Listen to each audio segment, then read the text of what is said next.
Então, nós estamos na nossa terceira aula da matéria de apologética cristã. Já explanamos um pouco a respeito do significado da palavra apologética. Ela não é uma palavra muito antiga. O interessante é que a palavra apologia, além dela ser bíblica, ela é antiga. Era, como eu já falei, um termo jurídico que as pessoas utilizavam bastante. Eu vou tentar uma explicação nisso aqui na introdução, mas a palavra apologética parece que ela é uma palavra cunhada mais no século XX, no início do século XX, com esse intuito de defender a fé cristã. Que a apologia é apenas uma defesa, já a apologética ela é uma defesa da fé cristã. Então, ela engloba uma disciplina na teologia sistemática para que os servos do Senhor tenham condições de defender o conjunto de doutrinas e crenças no cristianismo. Então, irmãos, a palavra apologética ou apologia, como eu já falei, é um termo jurídico onde as pessoas utilizavam essa palavra apologia, que o texto que nós lemos de 1 Pedro, onde fala de nós termos como responder a razão da nossa. Deixa eu olhar o versículo direitinho, a razão da nossa esperança que há em nós, que é Cristo. Então, nós temos condições de responder de maneira bem clara e convicta naquilo que nós cremos. E a palavra apologia, ela é a junção de duas palavras, apo, que todo mundo conhece, que é a palavra afastar, inclusive é o início da palavra apocalipse, quer dizer afastar das sombras, então isso implica ser revelado. A palavra apóstolo, que é que quer dizer afastar, e apóstoles, que quer dizer enviar. Então seria enviar para longe. O apóstolo bom é aquele que fica longe, não aquele que fica nas igrejas. Isso é apóstolo. Então, apologia, que é apo, quer dizer afastar, elogia, discurso. Então, resumindo, apologia significa um discurso ou uma defesa que a pessoa fazia diante dos tribunais para poder afastar dele as acusações. Seria esse o sentido da palavra apologia. No sentido teológico, apologia ou apologética é o discurso que nós temos mediante a palavra de Deus para defender ou afastar qualquer tipo de ensinamento contrário ao que as escrituras determinam como padrão de regra e fé e doutrina para o desenvolvimento do cristianismo. Então, apologia é isso, é quando nós defendemos a fé que nós cremos. Aí nós falamos um pouco a respeito dos argumentos criados pelas pessoas que gostam de fazer determinadas apologias, que nós falamos que muitos gostam de expressar sua apologia de forma errônea, e nós, como servo de Deus, debatemos com uma apologética baseada na palavra do Senhor. E até mesmo usando de meios da ciência que nos auxilia para provar que muitas coisas que nós falamos em relação à própria Bíblia é verdade. E a ciência auxiliar nos ajuda bastante nisso. Aí o pastor coloca aqui na página número 10 a conclusão, e ele disse que a lógica é uma ferramenta para o cristão.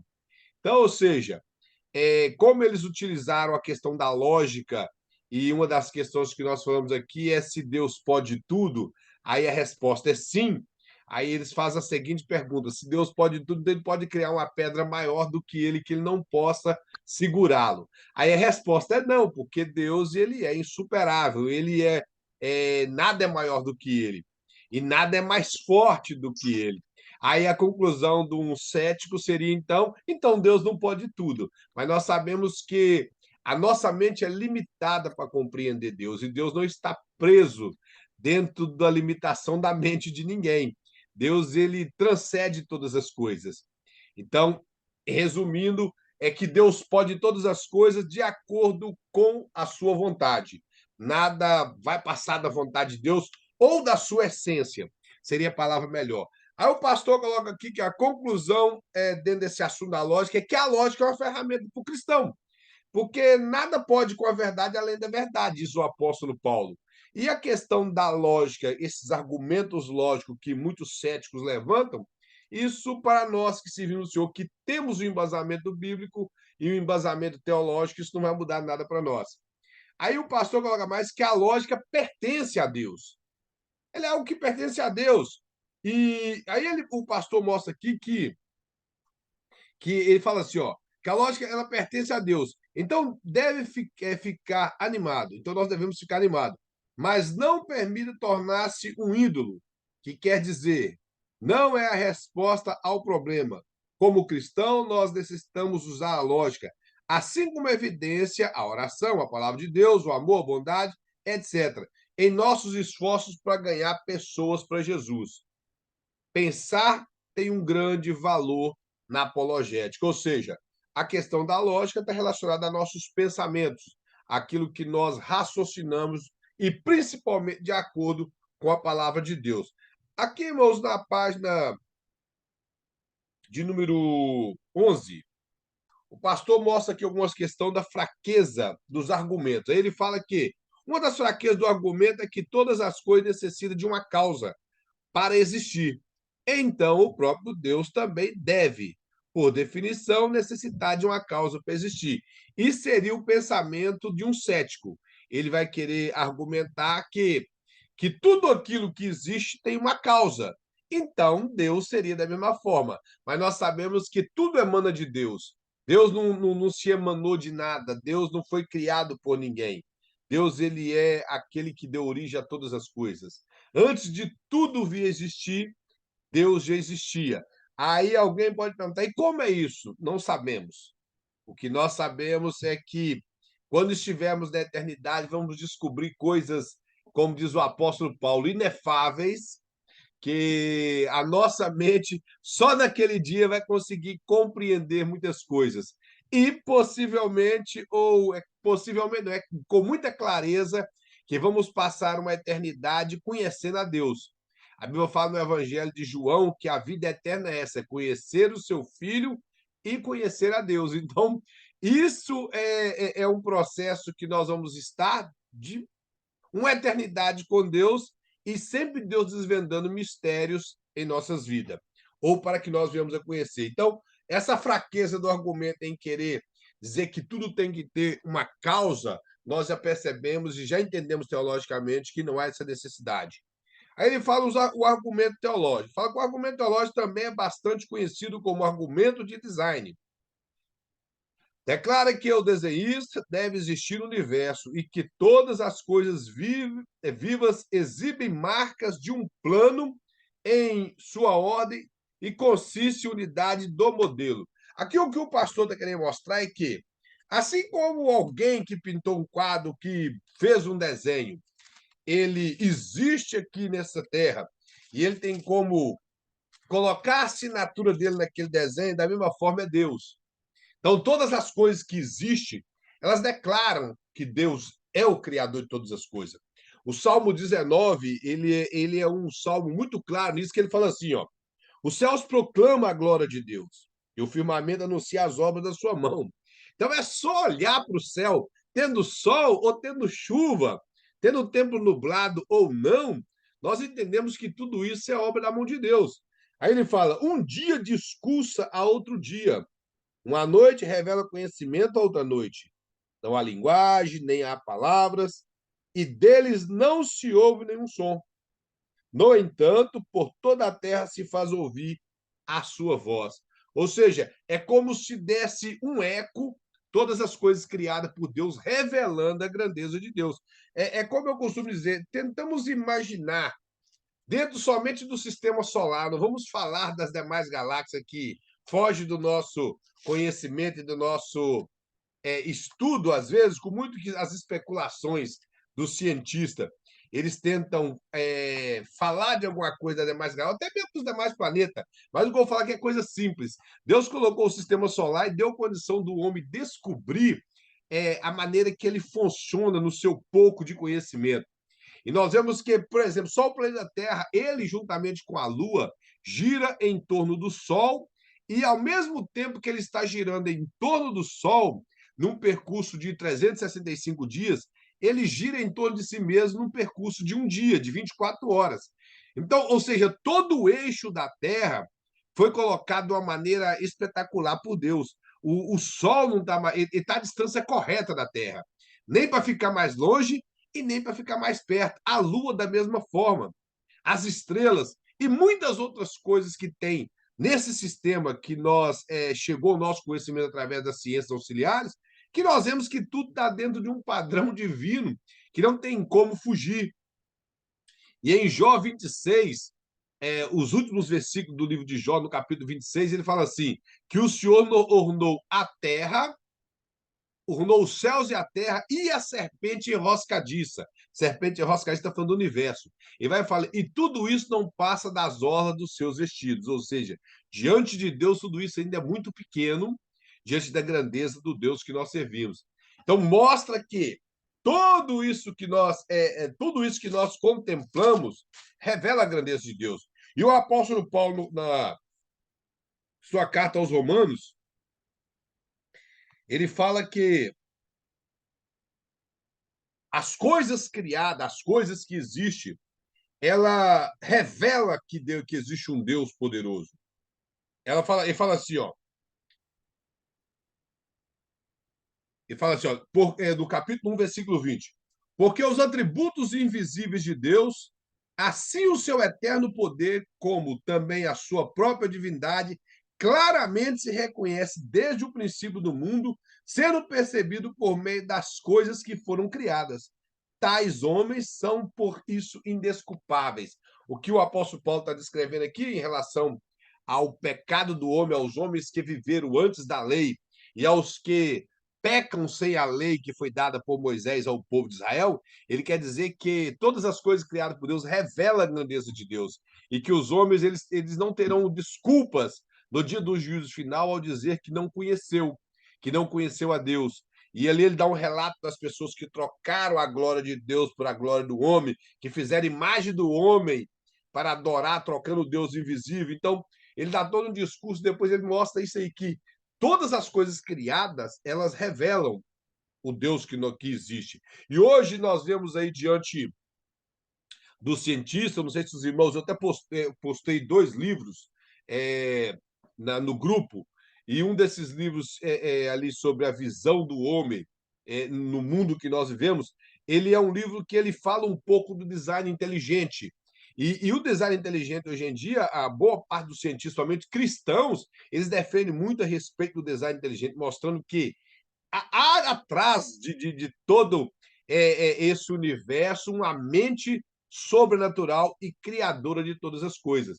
De maneira que o cientista que gosta de fazer ciência contra a Deus não tem como negar isso.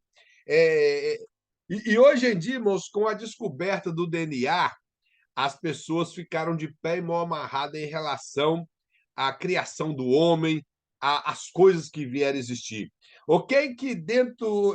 tem alguns pastores que exageram um pouco, não sei se os irmãos já ouviram falar em relação do código, os códigos DNA que há no nosso corpo, que é uma sequência de números e que elas se repetem constantemente.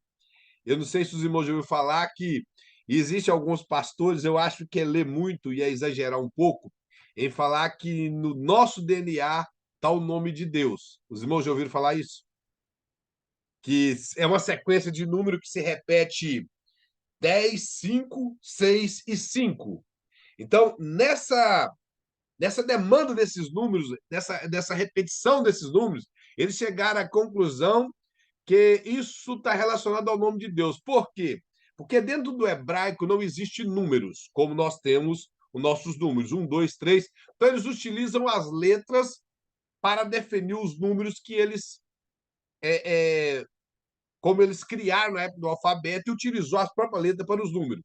E nessas letras tem o número 10, o número 5, melhor, nesses números dos códigos, é o número 10, o número 5, o número 6 e repete o número 5.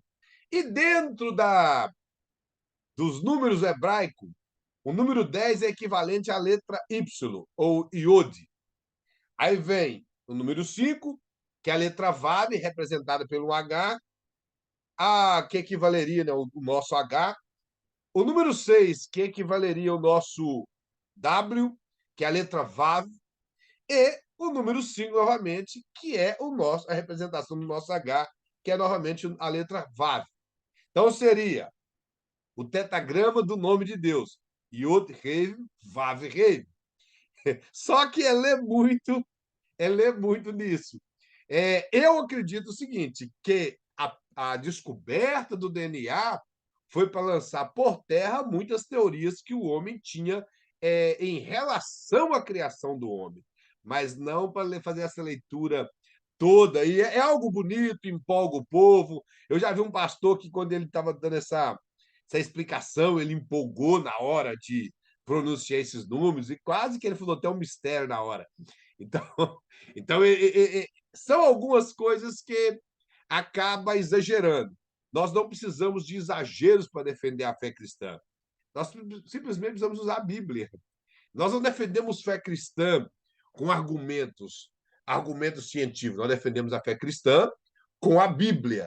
E a Bíblia não é um livro científico. Então, nós defendemos com a Bíblia. E sabendo que a Bíblia está acima da ciência. Então, esse pensamento, esse tipo de pensamento é um pouco complicado. Então, nós vamos para a parte número 15, no número 13, onde eu falei com os irmãos, nós vamos falar um pouco a respeito do Jesus histórico. Essa parte, irmãos, a respeito do Jesus histórico é muito interessante. De alguns anos para cá, as pessoas vêm sendo despertadas, tanto alguns cristãos como não cristãos, com esse interesse no Jesus histórico. Isso veio o despertamento após a teologia liberal, o liberalismo teológico acontecer por meados do início do século XIX e o seu desenvolvimento no século XX. Na verdade, final do século XVIII. E esse liberalismo teológico tentando negar, ou tentando não, fez de tudo para negar a autoridade das Escrituras, os milagres que a Escritura representa, principalmente os milagres do Novo Testamento, tentando negar a divindade de Cristo e que a Bíblia não é a palavra de Deus inspirada, ele é apenas um livro que retrata uma história ou os compêndios que eles costumam dizer compêndios teológicos.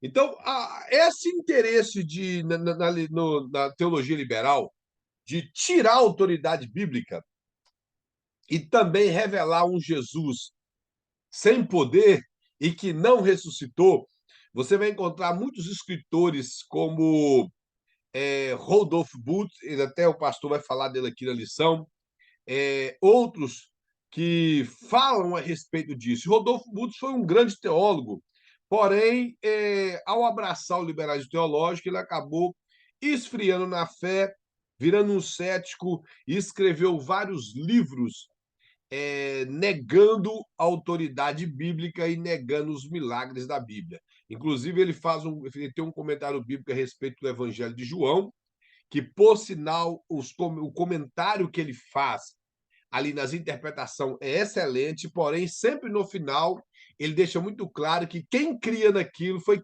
o escritor do Evangelho de João. E entre linhas, deixando claro que ele não acreditava naquelas coisas. Então, o interesse e a busca do Jesus histórico, nós vemos hoje em dia muitas perguntas na internet, as pessoas utilizando de pergunta para querer saber a respeito do Jesus histórico. Só que o Jesus histórico que eles querem saber não é o Jesus histórico narrado no Evangelho de Marcos, que ele inicia falando do princípio do Evangelho de Jesus Cristo e começa ali narrando os milagres que Jesus fez, expulsando demônios, operando maravilhas. Eles não querem saber do Jesus histórico, que é o Evangelho de Mateus, que ele já inicia com a genealogia, mostrando que este Jesus histórico, ele é um Jesus profetizado no Velho Testamento, que seria alguém que assumiria o trono de Davi, porém no sentido espiritual, para libertar o seu povo e no percurso histórico ali, mostrando das almas que converteram, das curas que ele operou, da salvação do colégio apostólico que ele criou, da sua morte e ressurreição. Esse tipo de Jesus histórico não é não é o interessante para eles. Então, e nós vemos também, principalmente o Evangelho de Lucas, que é um evangelho de narrativa histórica, nós vemos isso na própria introdução dele, ele deixando claro que ele pesquisou bastante, ele colheu fontes para poder ele pôr aquela história em ordem para transmitir para Teófilo, e é claro que eu imagino que quando Lucas ele envia o evangelho dele para Teófilo, o interesse dele era alcançar as autoridades naquela época, ele coloca ele na mão de uma autoridade. Se ele chama ele de excelentíssimo, implica que ele era alguém de alto escalão no, de algum governo grego. Então, o interesse dele era que aquele evangelho e o livro de Atos chegasse às autoridades daquela época para que as pessoas conhecessem o cristianismo e vissem que os apóstolos eram homens de Deus e não mentirosos. Então, essa questão do Jesus histórico baseado nos evangelhos e dentro até mesmo do livro de Atos, que retrata no capítulo 1 a respeito, Jesus esteve presente no capítulo 1 de Atos, e os demais apóstolos falando a respeito do Jesus histórico. Porém, esse Jesus histórico bíblico não é interessante para esses céticos e as pessoas que querem criticar a fé cristã. Eles querem saber de um Jesus histórico que não fez milagre, de um Jesus histórico que, de acordo com o evangelho de Filipe, ele teve um caso com Maria Madalena. O evangelho de Filipe é um evangelho falso, um evangelho apócrifo. De acordo com o evangelho de Tomé, Jesus, ele como criança, ele amaldiçoou pessoas, matou outras, criou passarinhos feitos de barro, 12 passarinhos. É esse tipo de coisas que as pessoas têm interesse em saber, querendo saber se esse Jesus histórico é o Jesus que, como eu já vi perguntas, se ele era ou não homossexual, simplesmente, digamos, se Jesus não casou, ele seria homossexual só porque não casou. Então, são pensamentos no Jesus histórico que, querendo fazer com que o Jesus, o Cristo, se torne um homem comum, vadio, de qualquer maneira, vivendo uma vida banalizada. Então, esse é o pensamento e a busca no Jesus histórico. E não, tipo assim, querer saber do Jesus histórico narrado na Bíblia, narrado nos evangelhos. E sim aquele pensamento gnóstico, de uma mistura de gnosticismo com um liberalismo teológico da forma que tem hoje, as pessoas têm interesse nisso. Aí o pastor coloca ele, diz que o Jesus histórico foi uma pessoa real ou não? Ou um mito? Sempre se você for pegar alguma matéria em relação ao Jesus histórico, você vai sempre ouvir essa pergunta. Se Jesus realmente existiu. E se ele existiu, a pergunta sempre ele é do jeito que as pessoas falam na Bíblia? Do jeito que os escritores falam e que os cristãos anunciam? Então, esse é o pensamento. Como eu já falei, o Jesus histórico, ele existiu. Nós sabemos que ele existiu. E nós não negamos a historicidade de Cristo.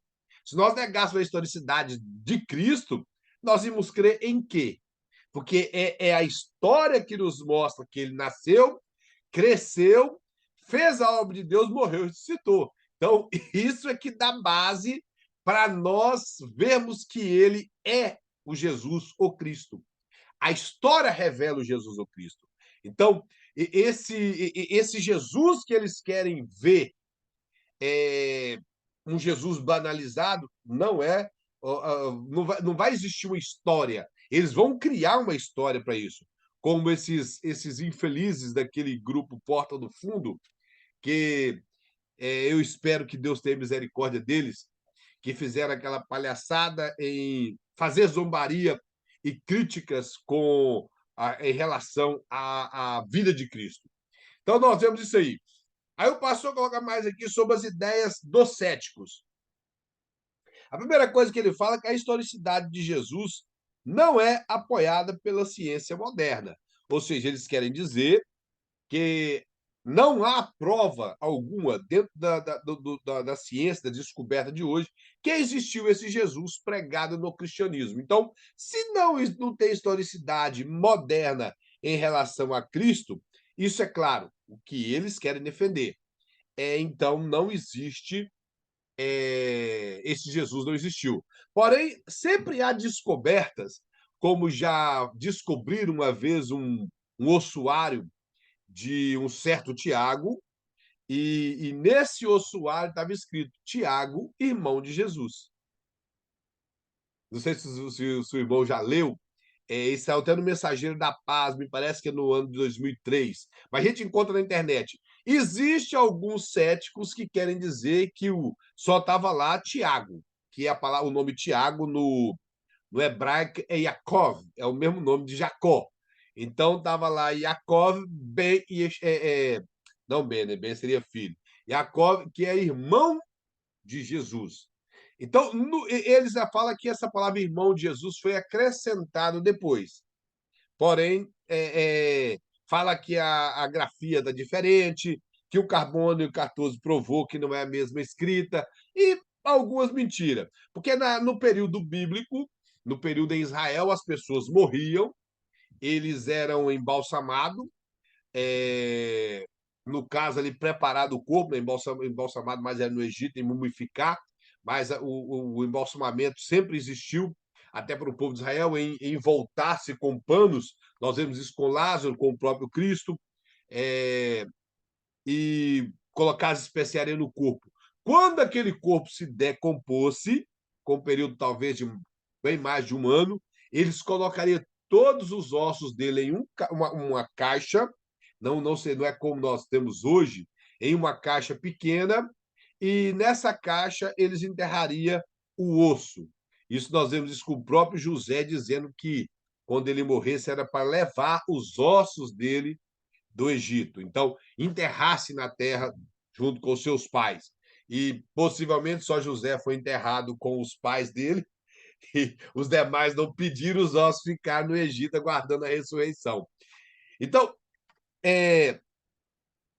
nesse pensamento da ressurreição e, e dessa ciência que guarda os ossos, mostra que esse Tiago era irmão de Jesus. Então, há evidências, só que eles querem negar. Como muitas outras evidências, como vários manuscritos que foram achados, inclusive no Evangelho de Marcos, foi achado um pedaço de um manuscrito, e principalmente era uma profecia de Jesus em relação à destruição do Templo de Jerusalém. Então, eram palavras de Jesus, que foi encontrado datando do ano 68, 67, depois de Cristo. Então, isso implica que a ciência também prova que existiu um Jesus histórico. Eles que não querem ver. Aí o pastor mostra mais aqui. Aí já coloca a história, de Jesus é um mito ou um conto legendário. Então, ou seja, no pensamento desses céticos, eles podem dizer que seria um mito, algo inventado por pessoas de uma mente nervosa, uma mente frutífera demais, ou simplesmente uma lenda, algo contado de tradições para tradições e veio a chegar nisso aí. Porém, nós vemos, irmãos, irmão Wilson, que o Flávio José ele escreveu, datando aí do primeiro século da nossa era. Vemos Plínio, outros, o próprio Suetônio, que não era cristão, falou de Cristo. Nós vemos o Talmud fala de Cristo. Muito que o Talmud fala de Cristo com crítica, mas ele fala de Cristo. Então, e a parte que fala de Cristo é parte datando do século IV ao século VI. Então, nós vemos que há um registro histórico. E que se Jesus não existisse, qual razão que teria esses registros históricos dele em preocupação até em fazer crítica? Então, não, nós sabemos que os céticos tentam dizer que é uma lenda e é um mito, pela falta do próprio conhecimento desses documentos que existem. E nós temos muitos outros documentos dos pais da igreja, concílios e concílios, dentro do próprio Vaticano, que está lá, vários documentos que provam dos concílios, desde o concílio de Nicéia e outros concílios anteriores, mas o Concílio de Nicéia e outros que tratavam de doutrina a respeito de Cristo, temos documentos como o Didaquê, o Didarré, e, além de tudo, como eu já falei, os próprios livros apócrifos do Novo Testamento, da nossa era, não do Novo Testamento, retrata a respeito de Cristo. Muito que o pensamento é gnóstico, mas a historicidade está ali. Então, existiu um Jesus, não é uma lenda, nem tampouco é um mito. Aí o terceiro ponto é falar: o Novo Testamento nos mostra que a ressurreição não pode ser exata e não é apoiada pela evidência. Isso aqui seria o pensamento dos gnósticos, do cético, que dentro de uma teologia neotestamentária não há como provar que a ressurreição existe. Isso é falta de conhecimento teológico. O apóstolo Paulo deixa claro, o próprio Jesus deixou claro para os saduceus, o Velho Testamento, que é um lugar que fala apenas uma vez da ressurreição, que está lá em Daniel. Já essa doutrina ela é bem expandida no Novo Testamento. O apóstolo Paulo fala isso em Coríntios, fala em Tessalonicense, ele fala disso em Romanos, fala em várias passagens da Bíblia em relação à ressurreição, tanto dele como dos salvos. Nós vemos em Apocalipse que fala, então a ressurreição ela é muito bem explanada no Novo Testamento. Agora, em relação à ressurreição do corpo de Cristo, claro que sim, a Bíblia fala e é muito clara. O muito que eles tentam inibir o que é bíblico, mas sem autoridade alguma, eles não conseguem. Aí a letra E fala: os discípulos roubaram o cadáver de Jesus e mentiram sobre a aparição depois da ressurreição. Isso aqui nós vemos no finalzinho do Evangelho de Mateus, quando eles mandaram ficar guarda na porta do templo, porque eles lembraram que Jesus disse que ressuscitaria ao terceiro dia. E quando isso aconteceu, que lá estava selado com o anel do imperador, é melhor, do governador, e muitas outras coisas, selou, colocou guarda. Jesus abriu o túmulo e saiu. Aí eles vai e disseram que os discípulos inventaram que os discípulos roubaram o corpo de Jesus. Porém, quando você vai no Evangelho de Lucas e o Evangelho de João, o Evangelho de João declara que o lenço que cobriu o rosto de Jesus, o suposto sudário, ele estava dobrado. Aí eu te pergunto, se alguém rouba corpo de alguém e o lenço que está cobrindo o rosto cai no chão, alguém vai parar para pegar e dobrar? Você está roubando? Ninguém para fazer isso. Então, as evidências bíblicas deixam muito claro que o corpo não foi roubado. E Mateus deixa muito claro que foi inventado pelas autoridades judaicas e romanas para quê? E pagaram os soldados para que eles inventassem a história, para que as pessoas viessem a acreditar que os discípulos roubaram e que Jesus não ressuscitou. Porém, a ressurreição foi muito clara, que Jesus andou 40 dias em Jerusalém. Então, não teve como negar. E foi visto por mais de 500 irmãos. E o apóstolo Paulo fala em 1 Coríntios, capítulo 15, que no período do apóstolo Paulo, ele escrevendo para o povo de Coríntios, ele fala: e muitos deles ainda vivem. Naquele período que Paulo escreveu, ainda tinha muitas daquelas pessoas que viram Jesus ressurreto, viva ainda. Então, esse pensamento é completamente descartado. O segundo é que ele fala que Jesus nunca morreu, ele só desmaiou. Isso é muito interessante, que dentro do pensamento da historicidade de Cristo, nessa busca do Jesus histórico, ele chega a essa conclusão, que Jesus ele desmaiou de dor e ao ficar ali parecido morto, eles o tiraram da cruz e ao colocar no túmulo ele levantou e saiu. Isso é até uma ficção bonita, mas é claro que nós sabemos que não.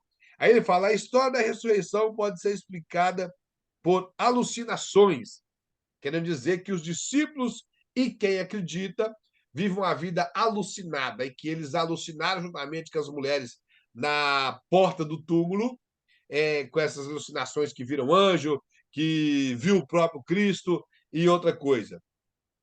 A letra D, a história da ressurreição foi desenvolvida muito mais tarde do que suposto evento. Isso quer dizer que o, os críticos querem dizer que os discípulos de Jesus inventou essa história depois, após dar sumiço no corpo, e um corpo que está sumindo até hoje. Após sumir esse corpo, eles inventaram essa história bem tempos depois. Ou os próprios discípulos, ou poderia ser algo a partir do século II, que por volta do ano 103, 104 até 105, esse pensamento da ressurreição foi algo bem desenvolvido mais tarde. Porém, nós sabemos que não. Nós vemos os escritos bíblicos, o próprio livro de Atos, ele cobre um evento de mais de 30 anos de história, desde de Atos 2 até ali o apóstolo Paulo preso em Roma, que dá um período talvez de 28 a 30 anos de história, mostra, e Lucas ele escreve as palavras dos apóstolos, tanto a de Pedro como a de Paulo, que Jesus ressuscitou. E ele escrevendo as palavras de Pedro, Pedro fala que as ânsias da morte não pôde prender Jesus Cristo.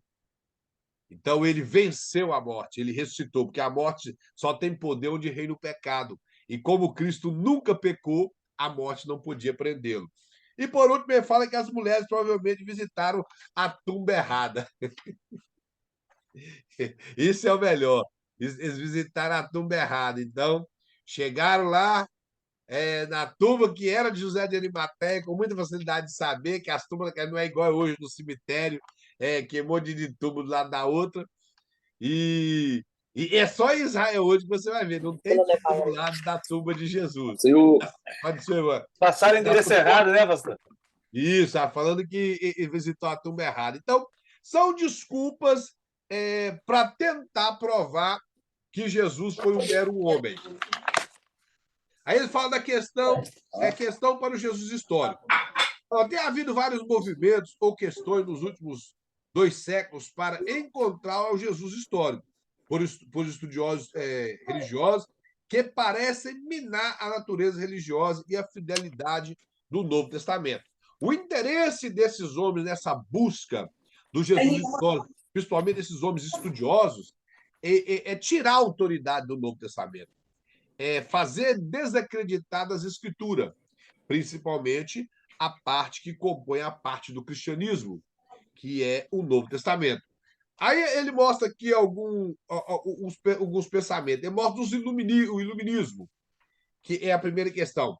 Ele fala que a primeira questão para o Jesus histórico começou depois do ano de 1700 e acabou até em 1900, por Hermann Samuel Reimers. Ele fala que esse professor alemão ele foi deísta e racionalista. Ele apresentou a sua primeira investigação do Jesus no iluminismo. Esse período do iluminismo foi o período onde surgiu várias ideias e as pessoas começaram a unir religião com ciência e passou a dar muita prioridade às questões humanas, aos desejos, às questões humanas. Então, nesse período, com esse interesse de negar, de fazer ciência, negando a historicidade bíblica e a autoridade bíblica, eles, dessa busca do Jesus histórico, negar totalmente os milagres ocorridos pela Bíblia e dando ênfase ao que é humano, eles tentaram provar de todas as formas que Jesus era apenas um personagem histórico. Aí ele fala assim, seu texto foi publicado depois da sua morte, o texto desse alemão. Ele fala que ele defende que havia uma diferença entre o Jesus real e aquele conhecido pelos evangelhos.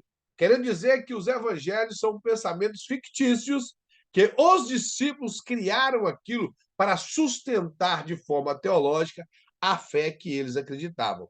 E que muitas coisas que Jesus ensinou, de acordo com os evangelhos, e que fez aqueles feitos miraculosos, como multiplicar pão, aquilo ali não era multiplicar pão. Nós temos que entender que não era pegar um pão e ele virar vários pedaços, que sustentou só de homens 5.000. Então, é como diz o Tico Santa Cruz, o Detonauta, que o Tico Santa Cruz tentando fazer teologia. Diz ele que multiplicar pão é você dá o pão para alguém, outra pessoa dá para o outro, dá para o outro. E esse é um pensamento, irmãos, iluminista. Isso o Chico Santa Cruz, ele não inventou isso aí, ele leu em algum lugar. Que esse liberalismo teológico, esse pensamento do iluminismo, é negar os milagres. Então, Jesus não multiplicou pão. O multiplicar pão é cada pessoa fazer a sua parte, de maneira que todas as pessoas vão ser alimentadas. Mas Jesus não fez o milagre da multiplicação. Os irmãos estão compreendendo? Então, esse é o pensamento desse alemão, que o Jesus real não era esse Jesus narrado nos evangelhos, principalmente no evangelho de João. Paz, meus irmãos, existe uma linha, eu não sei se esse povo é cristão ou não, que inclusive aquele camarada aí, o Cabo Daciolo, ele faz parte desse grupo, desse pessoal que fica falando que o nome de Jesus é Yahusha e que o nome de Deus é Yah. Os irmãos já ouviram falar isso? Não, nunca ouviram? É só os irmãos buscar na internet sobre Yah e Yahusha. Esses pensamentos são gnósticos. Foi encontrado vários manuscritos gnósticos que utilizaram esse nome da forma grega, Yah e Yahusha. Yahusha seria Jesus e Yah seria Deus. Segundo eles, dentro de um hebraico arcaico, que também é mentira, o nome de Deus é pronunciado Yah. E nós não sabemos a pronúncia do nome de Deus, desse tetragrama, que é Yod Rei Vav Rei. Nós não sabemos a pronúncia. Alguns acreditam que, pela tradução da Bíblia do hebraico para o grego, que é a Septuaginta, eles utilizaram o termo Jeová, seria talvez Javé ou Yahweh. Mas por eles serem os judeus helenistas, que era de língua grega, mas falavam hebraico, eles traduziram para a palavra Jeová. E hoje eles utilizam muita palavra em Israel, Yehová, mas nós não sabemos realmente a pronúncia do nome de Deus. Aí achamos esses malucos para dizer que o nome de Deus é Iau. E então, esses tipos de pessoas, pasmem vocês, negam a autoridade do Evangelho de João. Existe um rapaz aí que ele subiu na internet, um tal de irmão Romilson. Esse irmão Romilson, ele marcou a vinda de Jesus várias vezes. 3 vezes que ele marcou, e como diz, infelizmente Jesus não veio. É, e ele até fala que o Evangelho de Mateus, quando fala que Jesus disse que ninguém sabe, só o Pai, isso é um acréscimo na Bíblia. E ele já falou muita asneira, agora ele está sumido. Desde 2022 ele sumiu, porque ele marcou a vinda de Jesus para 2017, em abril de 2017, Jesus não veio, dia 15 de abril. Aí Jesus não veio, ele marcou para dia 15 de abril de 2023. Jesus também não veio. Ele foi e fez um cálculo novamente e falou que ele tinha errado, porque não seria na primeira Páscoa, e sim na segunda Páscoa. Então Jesus viria no dia 15 de maio. E Jesus não veio, aí ele sumiu. Aí quem foi ele. Porque, na verdade, não é a segunda Páscoa. Quando o povo estava em guerra ou por alguma impureza que não fosse pecado, eles não pudessem participar da Páscoa no mês de abril, eles deveriam participar no mês de maio. E isso seria uma Páscoa ministrada, igual dar ceia para alguém, e no dia da ceia alguém faltou por uma justificação óbvia. Então ele toma a ceia no próximo culto, seja na quarta, ou no meio da semana, ou no domingo. Então, e esse rapaz já marcou, e Jesus não veio, ele desapareceu. Mas ele fala, ele chega a ser exagerado, ele fala que o evangelho de João é um evangelho imundo, porque o evangelho de João, ele prova que Jesus é Deus.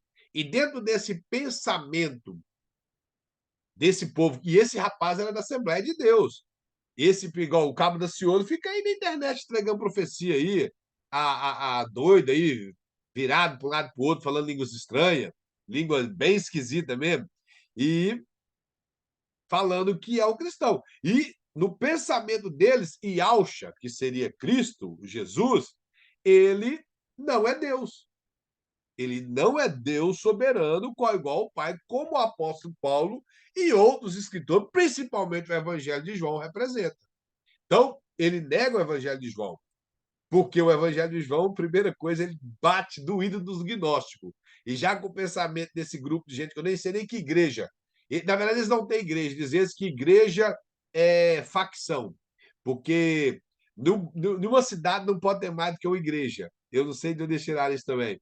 E dizem que se tem, por exemplo, a Igreja Assembleia e a Igreja Batista, já se tornou rivalidade. Então, não pode ter. Eles nunca ouviram falar da multiforme sabedoria de Deus. Acho que eles nunca leram isso. E nunca leu que a igreja de Jerusalém nada tinha a ver com a igreja de Coríntios, a igreja de Coríntios nada tinha a ver com a igreja de Antioquia. Acho que eles nunca leram isso na Bíblia. Então, paz, meus irmãos, existem pessoas que supostamente dizem ser evangélica que negam isso. E vemos aí, como eu já costumo falar, o Rodrigo Silva, eu estou falando que eu ouvi da boca dele. Ele fala que na Bíblia tem erros simplesmente por um pouquinho de falta de interesse de uma boa hermenêutica.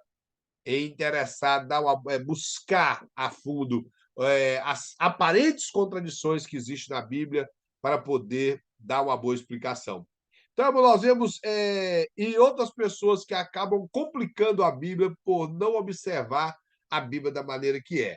Então, nesse pensamento desse alemão, é que o Jesus real, o Jesus que realmente viveu dentro da história, o filho de José, filho de Maria, que seria realmente uma união desse casamento deles, esse Jesus não é o Jesus apresentado nos evangelhos.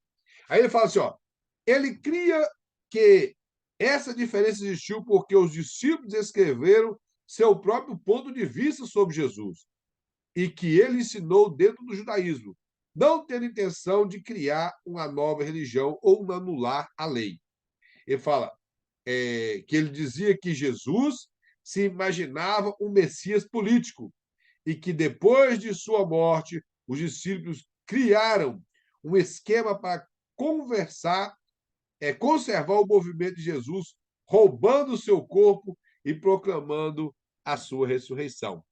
Então, e o interessante que não só ele que pensa assim, que o próprio Herodes pensou que Jesus era uma personagem política. Nós vemos a dificuldade que ele teve quando Jesus multiplicou pães. Ele tinha muito interesse de conhecer Jesus, porque ele não era rei, sendo judeu. Alguns falam que ele era mesclado, mas eu não creio. Ele era indumeu. Então, ele talvez não tinha nem uma gota de sangue judeu. Ele era descendente de Esaú mesmo, somente, que os idumeus são descendentes de Edom. Então, o Herodes ele foi ele usurpou o trono, a dinastia herodiana. Como a profecia falou que Israel ficaria sem reis, o Império Romano, para agradar o povo judeu, colocou um rei ali, porém que não fosse judeu. E permaneceu a dinastia herodiana até a destruição do Templo de Jerusalém no ano 70 depois de Cristo, cumprindo a profecia de Obadias, que disse que Edom seria riscada do mapa. Então, ou seja, o pensamento dele é que Jesus ele era um personagem com interesses políticos, que ele tinha alguns ensinamentos teológicos baseados na lei mosaica, que foi a lei que Deus deu para o povo de Israel, e que os discípulos refletiram essa história para frente, multiplicou a teologia de Jesus para frente e simplesmente eles passou para o povo tudo aquilo que Jesus ensinou, com o pensamento que Jesus fosse aquilo ali, quando Jesus, na verdade, não era. E concluiu dizendo que eles roubaram o corpo e inventaram a suposta ressurreição para Cristo. Agora, inventar uma ressurreição é fácil. O difícil é o ressurreto inventado andar no meio do povo, se fosse invencionice. Porque não tem como roubar um cadáver e fazê-lo andar para a rua fora. E foi isso que não somente Paulo escreve, a Bíblia deixa muito claro que eles andaram em Jerusalém, na Cidade Santa, que naquela época era Cidade Santa. Hoje nada tem a ver Jerusalém com Cidade Santa mais. Inclusive, o pessoal fala Terra Santa, ela já não é mais, dentro dos cumprimentos da profecia bíblica, Terra Santa. Israel é a terra igual aqui na América mesmo. É a terra nada de santa. Então, Aí ele mostra aqui, irmãos, o cristicismo. Ele fala que o objetivo dessa questão era reconstruir a mensagem original de Jesus e depois comparar com a igreja primitiva. Dizia encontrar onde eles concordavam e discordavam. O pensamento aqui em relação ao Jesus histórico era reconstruir dentro da história, quem escreveu e da própria Bíblia, o que os cristãos primitivos pensavam e o que eles concordavam e discordavam em relação ao Jesus histórico. Eles não estavam preocupando com a questão teológica, e sim com a questão histórica de Jesus. Esse era o pensamento desse povo. Aí ele mostra aqui a redação crítica, criticista, né? Fala, investigar o modo em que cada escritor do Evangelho compilou o seu livro através de outros escritos e fontes orais. O pensamento dele aqui é o seguinte, que os evangelistas copiaram os seus evangelhos, que é o retrato histórico de Jesus, através de fontes. Existe a suposta fonte que Marcos utilizou e juntamente com algumas testemunhas para poder escrever o evangelho dele. A palavra essa fonte que é a palavra em alemão, que nós não sabemos que fonte é essa, nenhum historiador sabe o que é isso, ninguém da teologia sabe, o pastor Luiz mesmo, quando nós estudamos, uma menina perguntou um dia na sala de aula, ele nós estava presencial ainda, ele falou, ninguém sabe o que é isso. Só tem o tal da fonte Q. Eu, particularmente, não vou negar que existe a fonte Q, mas eu, particularmente, acredito que Marcos, que foi o primeiro a escrever o evangelho dele, ele colheu principalmente de Pedro. Pedro deixa muito claro na sua carta que Marco era um discípulo dele. Então, Pedro foi testemunha ocular de Cristo. Pedro gravou tudo que Cristo fez, que ele interessou passar para Marcos. Lucas, possivelmente, como não era testemunha também ocular, nem ele, nem Marcos, eles fizeram o quê? Pesquisar. Lucas deixa muito claro no início do evangelho que ele buscou, como muitos outros, empreender em fazer uma narrativa escrita de Jesus. Então, ele quis dizer que muitas pessoas tentaram naquela época. E ele buscou em fontes fazer uma narrativa correta e verdadeira de Jesus. Possivelmente, ele pesquisou com João, com Pedro, com Mateus, Tiago, com os apóstolos, com as mulheres que andou com Cristo, ou por que não dizer até com pessoas que presenciou, que foram curadas. Nós não sabemos as pessoas, não podemos dar nome, mas possivelmente Lucas pesquisou, porque Lucas, talvez, eu acredito que, por ele ser um historiador, ele foi mais a fundo do que Marcos. Marcos não interessou em escrever tudo a respeito de Cristo, a não ser os milagres a respeito de Cristo. Isso é o que Marcos preocupou em escrever. Já Lucas, ele narra lugares, ele narra pessoas que estavam no governo, datas, ele preocupa com isso. Então, ele retrata um período histórico da vida de Jesus. Nós vemos que ele é o único evangelista que narra com muito detalhe o nascimento e de uma certa idade de Jesus, ainda na sua infância, ele fala dele com 12 anos. E depois ele mostra ele já aparecendo com 30 anos. Então, nós vemos que o pensamento aqui desses criticistas era observar a maneira que foi escrito os evangelhos. Já Mateus, irmãos, ele não teve dificuldade para escrever o que ele escreveu. Mateus foi testemunha ocular de Cristo. E João, testemunha ocular. Então, João e Mateus escreveu do que eles viram. Se os irmãos observar, tem lugares igual, por exemplo, o cego de Jericó, Mateus escreve 2, por quê? Porque Mateus estava lá. Lucas e Marcos escreve Bartimeu porque foi o cego que interessou eles escrever. Eles não preocupou em escrever do outro. Já Mateus preocupou em dar o detalhe correto porque ele estava presente. E João, da mesma forma, eles não tiveram dificuldade de escrever o evangelho. Eles sequer precisaram de fontes, porque a fonte era eles, o que eles aprenderam de Cristo, o que eles viram e ouviram. Então, os evangelhos, eles se completam. Nós vamos ver supostas pequenas diferenças nos evangelhos. Por exemplo, há duas narrativas de genealogia de Jesus nos evangelhos. E eu vejo, irmãos, muita gente quebrando a cabeça com aquilo ali, lutando e se preocupando e se matando, e depois chega à conclusão, ele simplesmente fala assim, ó, eu vou acreditar porque a Bíblia é a palavra de Deus, mas tá muito difícil de entender. E ali tá muito fácil de entender as duas genealogias. E esses dias para trás aqui, eu vi uma irmã bem conhecida aí no meio evangélico, falando asneira. Ela disse que que Deus ele tinha um plano. Ela tentando desmerecer Maria. Bom, nós não somos mariólatras, mas nós respeitamos Maria. Maria foi uma mulher. Para mim, foi a melhor mulher da Terra. Não tem como explicar isso. Vai querer falar de Maria, mas Maria realmente foi o anjo que disse para ela, não sou eu que estou falando.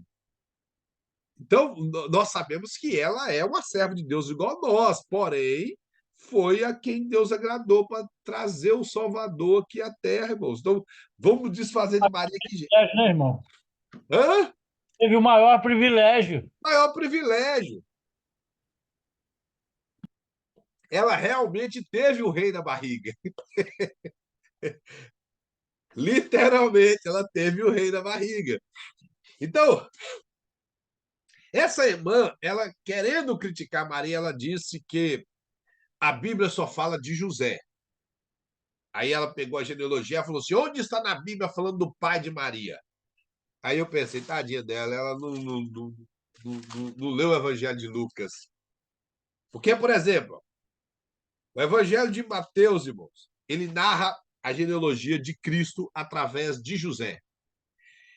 Se os irmãos observar, Mateus 1, versículo 6, vai falar assim: ó, Jessé gerou o rei Davi, e o rei Davi a Salomão, da qual fora mulher de Urias. Querendo dizer que Jessé era pai de Davi, Davi pai de Salomão. E esse Salomão foi gerado de Batseba, que era mulher de Urias. A genealogia de Mateus, ela é tirada de Davi através de Salomão.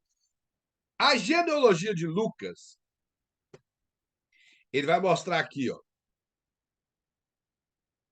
No versículo 31 fala assim: e Eliaquim, filho de Malaé, e Malaé, filho de Mané, de Mená, Mená, filho de Matatá, este era filho de Natã, filho de Davi.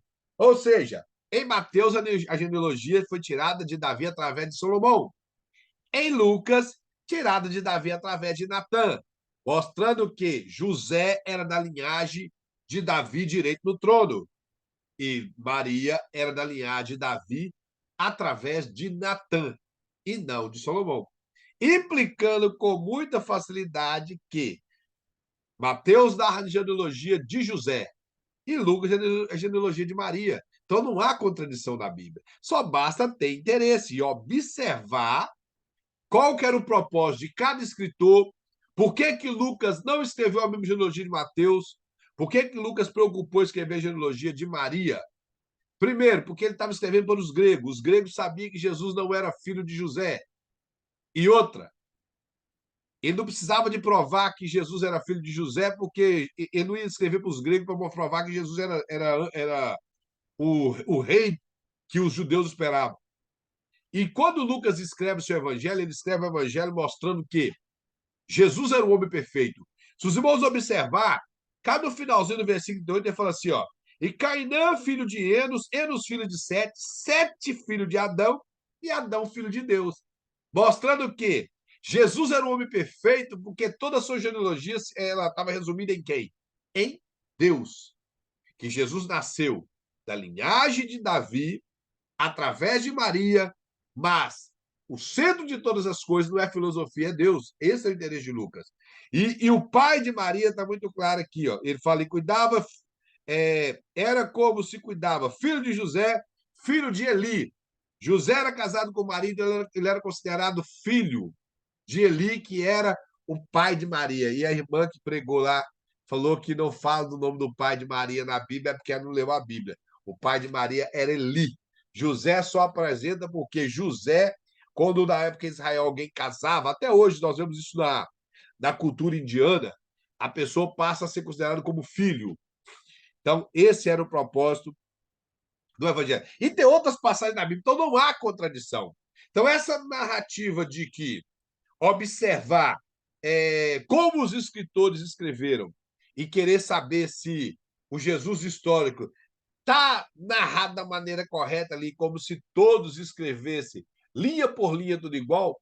Bom, isso aí não precisava de todos os evangelhos, se fosse para ser escrito tudo igual. Nós vemos que os evangelhos se completam. É chamado de sinótico porque eles têm a mesma visão de Cristo, no mesmo o ministério, no mesmo lugar, com exceção do evangelho de João, que muitas coisas ainda são parecidas, porém, o Evangelho de João, a teologia é completamente diferente. Nós vemos que a teologia de João ela é uma teologia de apresentar Cristo como divino. Então, nós vemos que é muito rica a teologia de João em relação aos demais evangelhos. Porém, a história ela se une, ela não se contradiz em nada. Aí ele mostra mais aqui, a crítica formal. Ele fala, os críticos da forma propõem que só novos evangelhos do Novo Testamento não foram originalmente escritos completos, mas foram coleções de fatos separados de tradições orais, mitos ou parábolas que eram colocadas juntas para formar uma coletânea artificial que ajudou a divulgar as práticas da igreja antiga. A crítica formal tenta reconstruir esses episódios originais sem as coletâneas artificiais. Então, ou seja, esses críticos querem deixar de lado os escritos bíblicos para tentar reconstruir a imagem de um Jesus que eles querem acreditar, como eu falei, que é um Jesus banalizado, onde vive uma vida com Maria Madalena, segundo até os pensamentos de Leonardo da Vinci, Jesus tem filhos espalhados no mundo aí, e que são guardados a maçonaria, escondido pela maçonaria, porque o mundo ainda não está preparado para poder receber esses filhos de Jesus Cristo, essa descendência de Jesus. E, e dentro desses evangelhos gnósticos, como o Evangelho de Filipe, o livro da infância de Jesus Cristo, o livro da infância de Maria, são livros que está sendo muito. Irmãos, estou falando sério. São livros que estão sendo utilizados nos dias de hoje em púlpito de muitas igrejas, esses evangelhos gnósticos. Eu estou falando que eu já vi pessoas citar esses evangelhos gnósticos nos púlpitos das igrejas. Um dos pastores que cita muitos evangelhos gnósticos nos púlpitos das igrejas é o pastor Abílio Santana e o Marco Feliciano.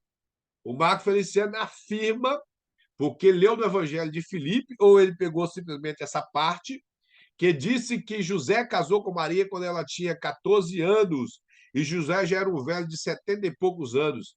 E esse mesmo evangelho gnóstico, ele também fala que José tinha já os 4 irmãos de Jesus quando ele foi casar com Maria. Então, eles eram filhos do outro casamento de José. E nós estamos vendo isso sendo pregado nas igrejas. Esses dias para trás eu estava vendo um rapaz fazendo as loucuras na internet de supostos poder de Deus, que de poder que não tem nada. E sabe qual a fonte dele como pregação? O livro apócrifo e apocalíptico de Enoque, que é um livro muito fictício. Eu não sei se os irmãos já leram. É, ele fala aí de 7 céus, que é o pensamento judaico, e desses 7 céus, vários anjos, e desses anjos tem 7 com patente, que é o arcanjo Miguel, o que eles também chamam de arcanjo, que é o Gabriel. Aí tem o Uriel, o Saracael, Miguel, Raquel, Sanzaniel, e vai indo aí para lá, o Andiel. E fala que tem um anjo lá, que o próprio Enoque virou um ser celestial, e umas visões muito estranhas de. Estão pegando isso aí, que tem um anjo que chama Metatron. Esse rapaz, suposto, ele fala que recebe umas revelações desse Metatron e que ele dá a ele poderes para muitas outras coisas. Então, irmãos, é o evangelho que está sendo pregado hoje. Como eu falei, antigamente nós nos preocupávamos muito em debater questão apologética contra seitas heresias. Nós não temos que usar apologética para convencer os cristãos. Hoje nós estamos tendo que ser apologista dentro da igreja, porque não está fácil esse povo. Bom, nós temos a Bíblia, que ela é uma fonte inesgotável. Essas fontes, como eu estou falando, eu leio, mas essas fontes elas servem para você entender as coisas ali, não como fonte de fé. Não é fonte de fé para nós. Por exemplo, livro do Flávio José é um excelente compêndio histórico, mas ele não é uma fonte de fé para nós. Ele simplesmente mostra que a fé que nós cremos, ela é uma fé verdadeira. Por exemplo, nós pegamos o livro de Suetório, A Vida dos Doze Césares. É um livro público, não tem nada a ver nem com historicidade de defender as questões judaicas ou as questões cristãs. Ele simplesmente resolveu escrever sobre a vida dos 12 Césares e esse livro rodou o mundo. Mas não é fonte de fé. O Eusébio de Cesareia, que era um cristão, um dos pais da igreja, nos deixou uma fonte histórica extraordinária, mas é uma fonte histórica e não uma fonte de fé. Como vários outros escritores, Tertuliano, Orígenes, Santo Agostinho e vários outros pais da igreja, seja apologista ou os pais apostólicos, eles são fontes históricas ou fontes teológicas, e não uma fonte de fé. A fonte de fé é a Bíblia. Aí eu fico tentando imaginar o que esses homens estão indo buscar nessas histórias extra-bíblicas, essas histórias extra-bíblicas, tentar colocar isso na igreja doutrina. Como doutrina. Você falar supostamente é uma coisa. Por exemplo, um dia desse um rapaz me ligou e falou comigo se eu saberia qual foi a fonte que o apóstolo Paulo utilizou para poder falar que os santos ou os salvos hão de julgar os anjos. Porque realmente não tem base nenhuma no Velho Testamento disso. Os irmãos podem procurar. Não tem base no Velho Testamento. Então, o que eu imaginei? Como eu já li o livro de Enoque, eu pensei, só pode ser de tradições. E as tradições judaicas, elas tinham o livro de Enoque como grande estima. Isso é uma coisa que nós não podemos negar. Os judeus, eles liam o livro de Enoque. Nós vemos que o próprio Judas cita uma passagem do livro de Enoque na carta dele. Então, mostra que eles liam essa literatura.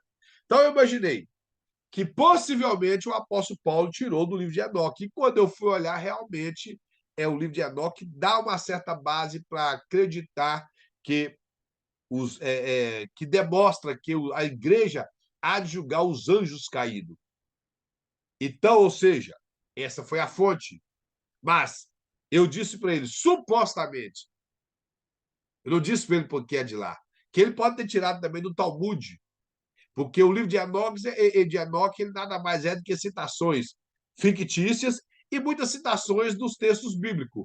Isso é o livro de Enoque, do livro de Gênesis, do livro de Isaías, do livro de Jeremias, de outros livros da Bíblia. Então, o livro de Enoque é baseado nisso. E temos coisas que são tiradas de tradições. Por exemplo, quando Jesus disse não passa um camelo no fundo do, é mais fácil passar um camelo no fundo da agulha do que o rico entrar no reino dos céus. Já houve muitas interpretações desse versículo. Por exemplo, alguns falam que houve uma tradução errada, que a palavra camelo e a palavra camilo, que quer dizer corda grossa, é muito parecida, então houve um erro de tradução. Irmão, não houve erro de tradução. Os homens que traduziram a Bíblia, eles foram muito cautelosos. E se tivesse acontecido o erro de tradução, seria no nosso português, não no inglês, não no alemão, não no francês e de outras línguas, do próprio latim. Então, não houve erro de tradução. O que Jesus estava querendo dizer é a dificuldade que quem tem o coração no dinheiro entrar no reino do céu. Se ele tem os seus desejos aqui na terra, ele não tem como entrar no reino do céu. Agora, de onde Jesus tirou isso? Aí alguns alegam que Jesus estava querendo dizer que em Jerusalém existiam umas pequenas portas chamadas fundo de agulha, que o camelo, quando chegava ali com o viajante, tinha que tirar todas as bagagens, o camelo tinha que se encurvar e passar debaixo daquela pequena porta, chegar do outro lado, pôr todas as bagagens e seguir a viagem. A história é bonita, isso aí dá para fazer até uma ilustração bonita. Porém, é muito simples. Sabe por que Jesus falou assim que é mais fácil passar um camelo no fundo do agulho do que um guincho na rede do céu? Porque isso estava escrito no Talmud. Então, Jesus utilizou de uma filosofia do livro de tradições deles, simplesmente para mostrar para ele: olha, eu vou falar para vocês aquilo que vocês já conhecem. Quem tem o coração da riqueza não tem como entrar no céu. Aí ele vai falar: é mais fácil, como vocês todos conhecem, lá no livro das tradições suas, que é mais fácil passar um camelo no fundo do agulho do que entrar uma pessoa com o coração nas riquezas entrar no céu. É só isso. Não estão compreendendo? Simples assim. Só que o povo enfeita, faz bagunça, cria problemas e cria essas doutrinas para a igreja.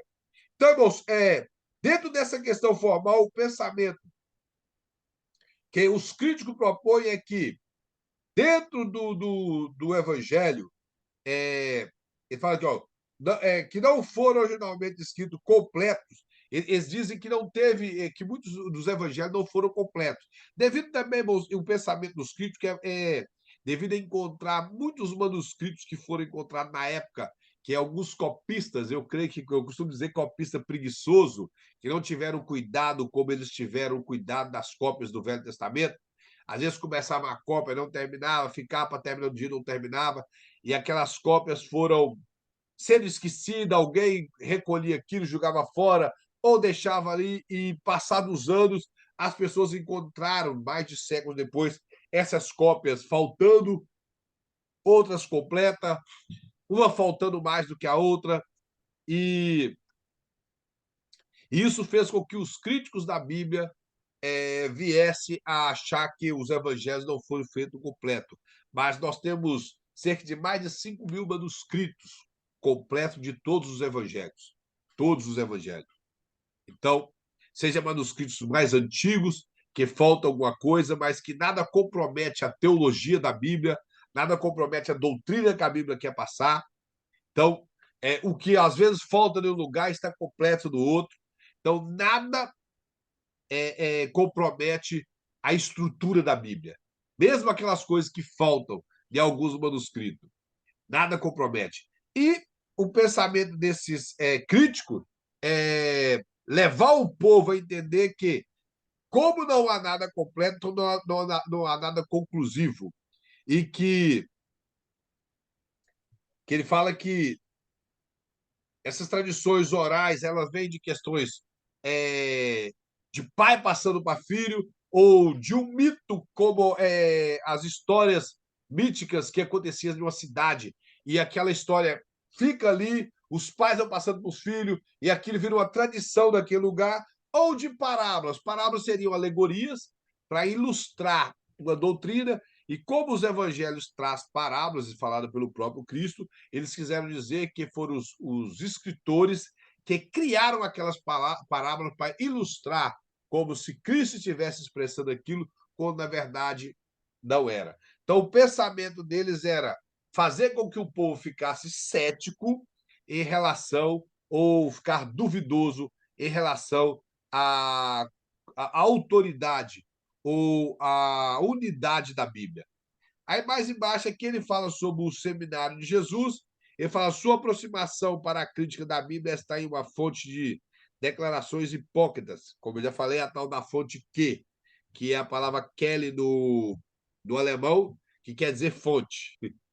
Então a fonte que é a fonte, que a palavra Kelly quer dizer fonte.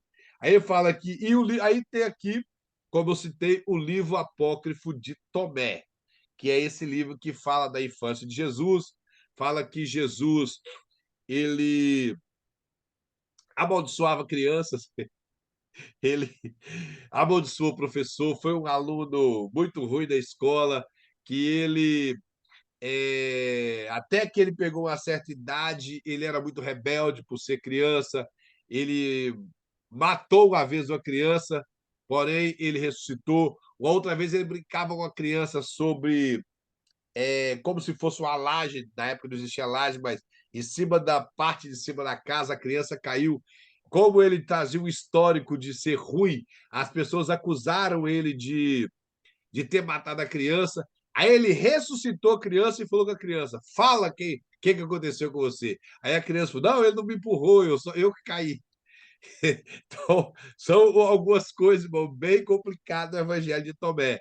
Esse evangelho fala que ele fez 12 passarinhos de barro, representando as 12 tribos de Israel e os 12 apóstolos, e, e também representando que o homem veio do barro e deu vida a esses passarinhos e colocou eles para voar. E muitas outras coisas, que José deu um puxão de orelha, literalmente, em Jesus. Aí Jesus ficou revoltado, aí o sábio pediu para que ele criasse Jesus e levou Jesus para a escola teológica da época, a escola rabínica. E quando chegou lá, esse rapaz foi ensinar grego para Jesus. Jesus falou: não, você tem que me ensinar o hebraico. Ele falou: não, nós vamos ensinar primeiro o grego, porque Jesus falava o aramaico, que era a língua que predominava na época. E Jesus foi e disse que grego não precisava. Jesus falou todo o alfabeto grego e muitas palavras em grego melhor do que o professor. Então, nós vemos uma história um pouco fantasiosa do Evangelho de Tomé. Os evangelhos, irmãos, escritos nesse período do primeiro e segundo século, que são esses evangelhos apócrifos e gnósticos, o interesse deles é negar a, que Jesus tinha uma matéria ou colocar que essa matéria não prestava para nada e que não há necessidade de uma ressurreição, ou que Jesus não tinha um corpo. E eu não sei se os irmãos já leram ou pelo menos ouviram falar do Evangelho de Judas.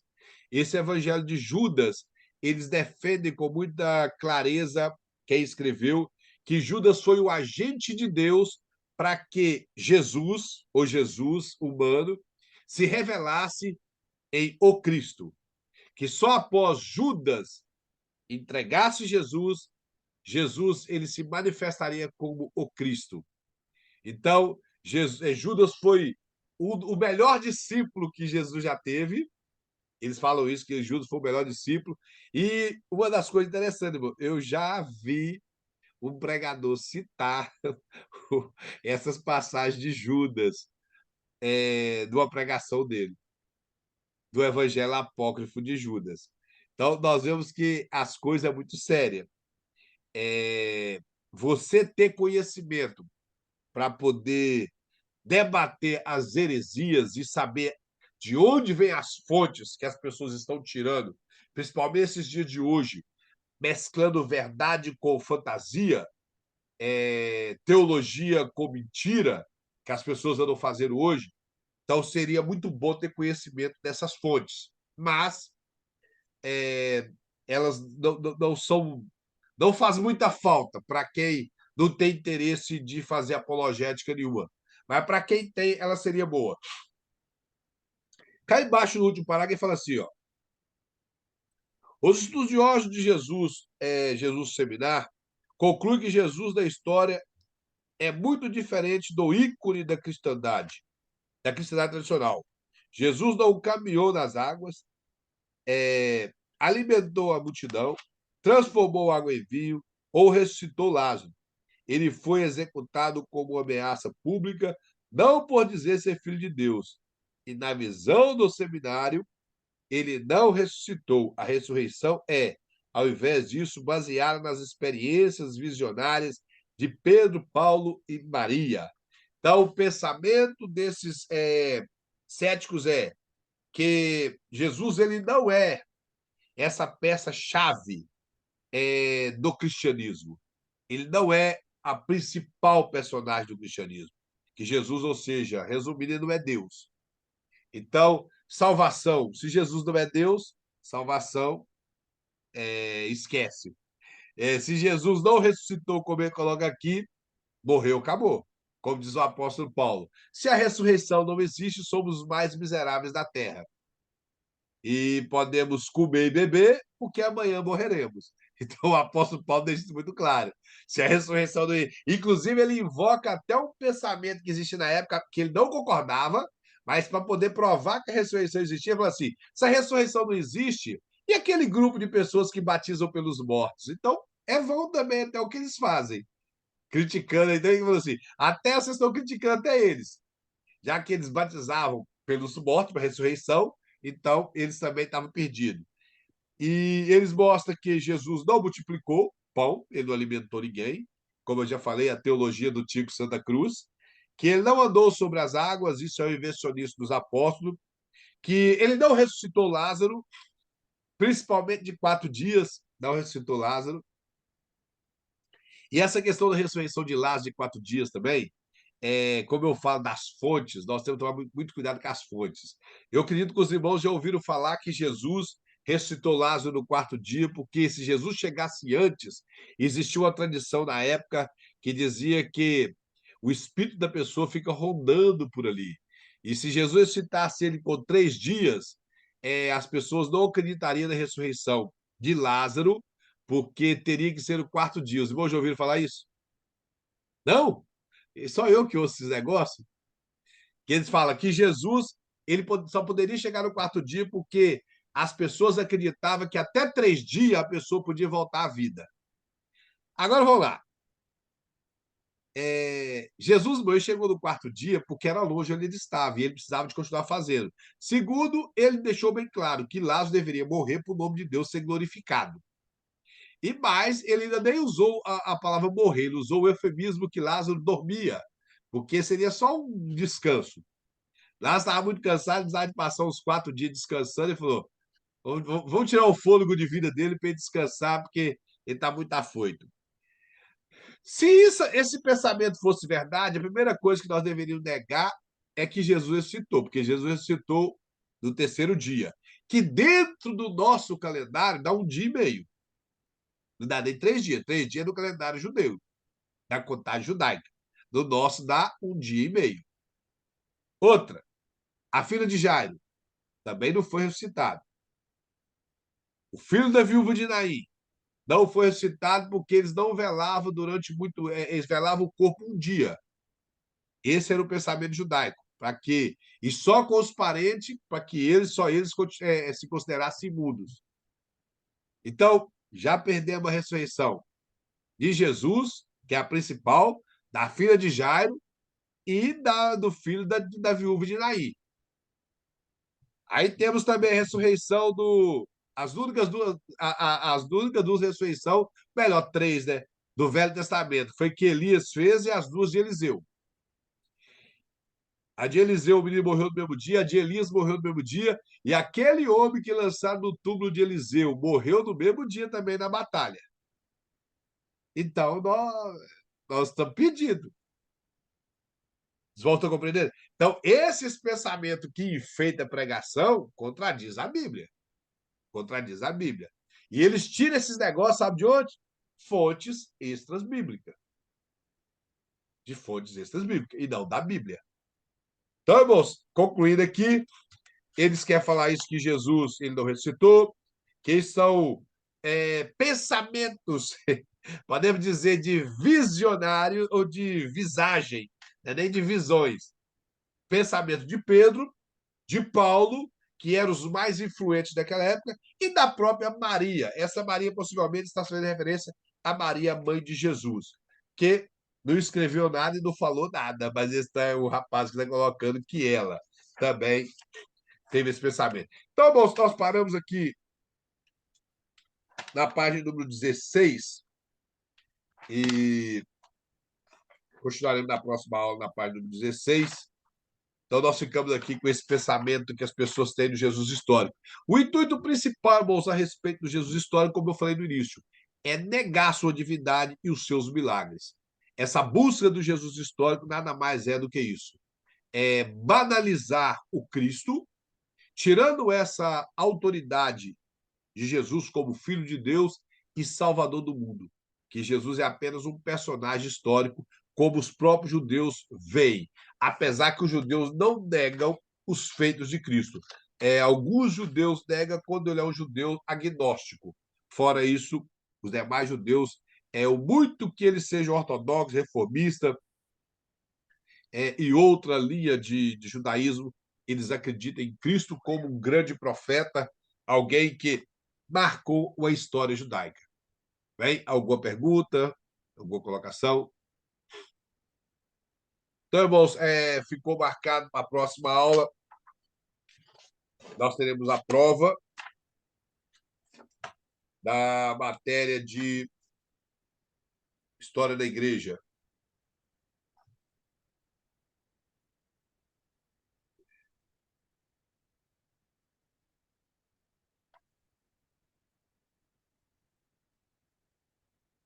Já fiz a chamada aqui em silêncio. Vamos agradecer ao senhor, então. Quero pedir ao Simão Wellington para estar agradecendo a Deus para terminarmos a nossa aula. Amém. Oremos. Senhor Deus, obrigado, meu Senhor Deus, por esse momento. Senhor Deus está aqui, aprendendo mais uma porção maravilhosa que é a tua palavra, meu Senhor Deus.